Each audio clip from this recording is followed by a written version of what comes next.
राष्ट्रपति ट्रंप के बयान ने अमेरिका ईरान समीकरण को एक नया मोड़ दे दिया है। पहले सीज़फायर से इंकार करने वाले ट्रंप ने अब एक तरफा युद्ध विराम की घोषणा कर दी। साथ ही साथ सैन्य चेतावनी भी दी जा रही है।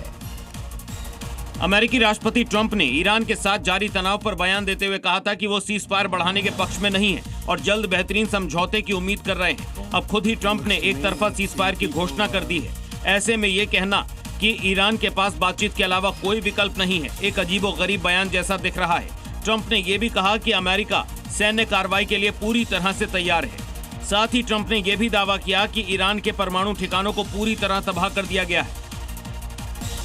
तो ईरान का अमेरिका को दो टूक जवाब, शांति वार्ता में नहीं होंगे हम शामिल, कहा ईरान ने।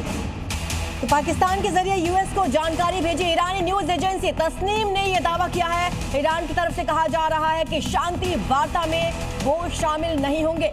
इसी संकेत का इंतजार लगातार अमेरिका की तरफ से किया जा रहा था। अमेरिका को दो टूक जवाब ईरान की तरफ से दिया गया है। तो शांति वार्ता में शामिल नहीं होंगे। पाक के जरिए यूएस को भेजी है जानकारी ईरानी न्यूज एजेंसी तस्नीम का ये दावा है। ईरान संघर्ष के बाद अमेरिका की सैन्य तैयारियों पर दबाव साफ नजर आ रहा है। हथियारों के घटते हुए भंडार, बढ़ते हुए खर्च और इंटरसेप्टर्स की जरूरत ने पेंटागन को नए बजट की मांग करने पर मजबूर कर ही दिया। ईरान के साथ जंग के बाद अमेरिका के सैन्य भंडार पर दबाव बढ़ गया है। मीडिया रिपोर्ट के मुताबिक अमेरिकी रक्षा मंत्रालय पेंटागन ने मिसाइल इंटरसेप्टर समेत अहम हथियारों की खरीद के लिए $30 अरब, करीब 2.5 लाख करोड़ रुपए से ज्यादा की मांग की है। अमेरिकी सैन्य अधिकारियों के मुताबिक युद्ध के दौरान बड़ी मात्रा में इंटरसेप्टर और गोला बारूद खर्च हुआ है, जिससे स्टॉक घट गया है। ये बजट भविष्य के खतरों से निपटने और सैन्य तैयारियों को मजबूत करने के लिए मांगा गया है।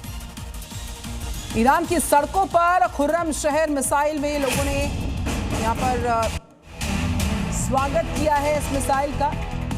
तो आपको बता दें कि ईरान की सड़कों पर नजर आई है ये मिसाइल और जैसे ही मिसाइल दिखी लोगों ने इसका स्वागत किया। सड़कों पर जुटे ईरानी लोग और लोगों ने यहाँ पर जश्न मनाया है।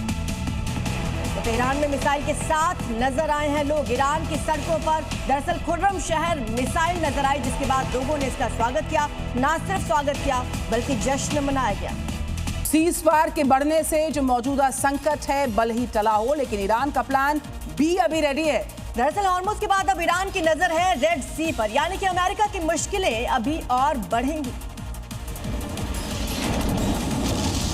जिसका मतलब है युद्ध के इस दौर में होने वाली भारी बमबारी, जिसके जरिए ईरान इस बार युद्ध के पहले दौर से भी बड़ा ऊर्जा संकट पैदा कर सकता है, क्योंकि इस बार उसकी नजरें सिर्फ हॉर्मुज़ तक सीमित नहीं है बल्कि रेड सी तक टिकी हुई है, जहां वो अपने प्रॉक्सी ग्रुप हूती के साथ बड़ा ब्लॉकेड क्रिएट करेगा।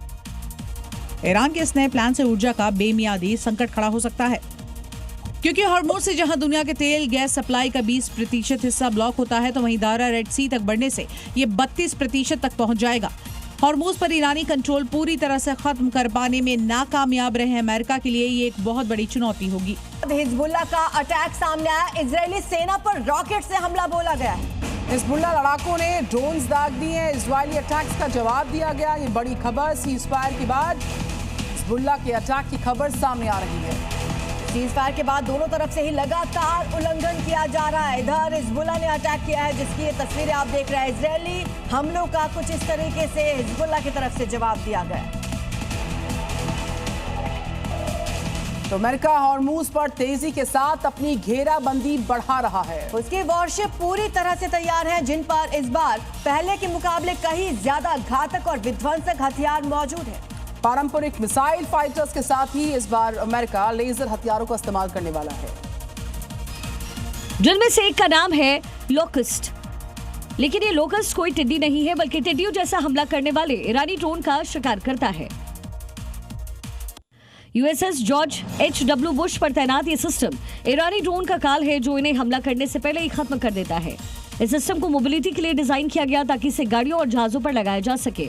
ये सिस्टम ड्रोन जैसे हवाई खतरों के खिलाफ कम लागत वाली हार्ड किल क्षमता देती है, जबकि इससे पहले तक अमेरिका को अपने महंगे थार्ड और पेट्रियट जैसे महंगे डिफेंस सिस्टम का इस्तेमाल करना पड़ता था।